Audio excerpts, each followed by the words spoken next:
Another day, another shooting. Something is definitely wrong with our society. I offered a solution in my last video about the high school shootings. I talked about social change and rebuilding the American family. And this time around, because I'm not the kind of person who wants to predict bad things. I'm the kind of person who's hoping good things will happen. It hit me. Hey, how about if you all, because it's not me, it's you all, teach your children love for their fellow man and respect for their fellow man, and not, gosh darn it, my feelings are hurt, I need to shoot somebody. How about that? How about that as a solution to life's problems? I mean, who decided that when your girlfriend broke up with you or you got fired from a job, the correct answer would be to go shoot somebody?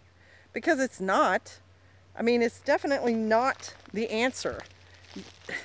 People need to deal with other people, to talk to them, to say, hey, you hurt my feelings or whatever. And people need to care about other people. Yes! So how do you get people to care for people?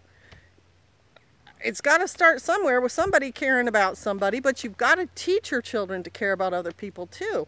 And if you're the kind of person who decided your marriage wasn't worth saving because you weren't happy because the other person, you know, does the toothpaste wrong and you split your family up, that's not teaching your children how to deal with problems. That's teaching your children how to leave a problem and go somewhere else and hope that problem doesn't follow you. And I don't know if that is the way to raise a family and teach people how to become responsible citizens and part of the human race. You know what I'm saying? Yes, I'm for defending yourself kind of things, but I'm also a proactive person who is, you know, it's a biblical thing.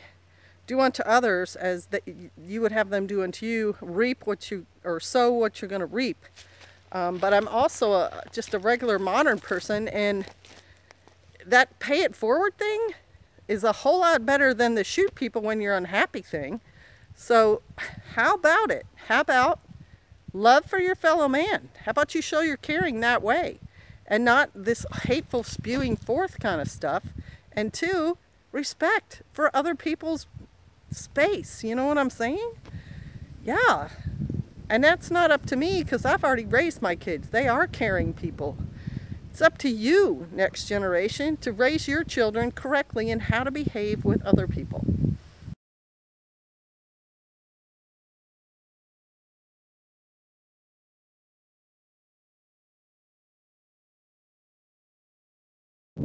What's keeping you from caring about other people?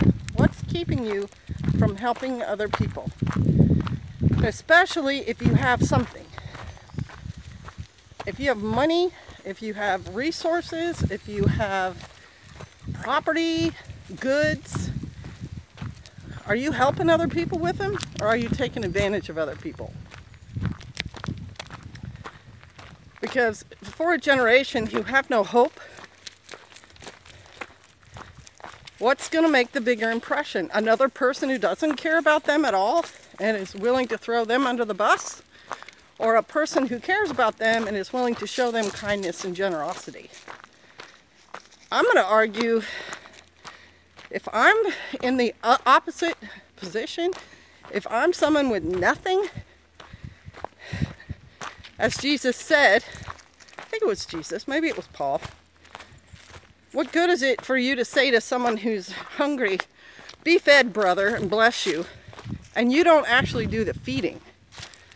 It's as if you did nothing at all. So if you're someone with a lot, you should be caring for your fellow man with that lot.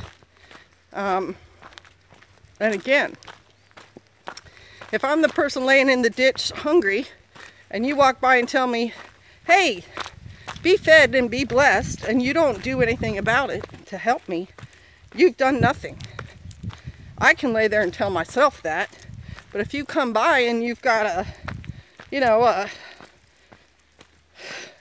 some kind of food you've brought for me, or medicine to help me with my wounds, or money to help me get up out of the ditch, if you're the Good Samaritan, helping out someone who's not only in need, but actually your enemy, then there is where you're actually doing something in Jesus' name, not in Jesus' name, doing something that a follower of Jesus would do, or that Jesus would do, because he healed people. He made the blind see.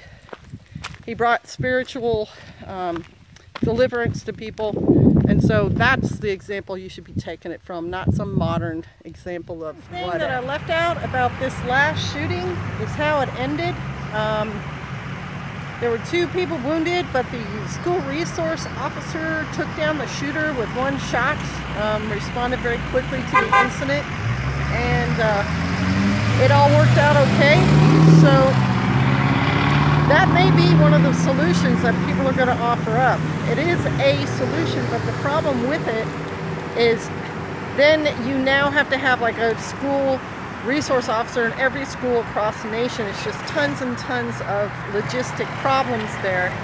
And that school resource officer is not guaranteed to be as good as this guy was. Now, we saw the example in Florida where the school resource officer stayed outside and did nothing.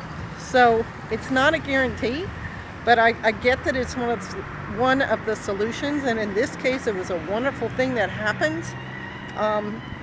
So I just wanted to put my 2 cents in on that as well.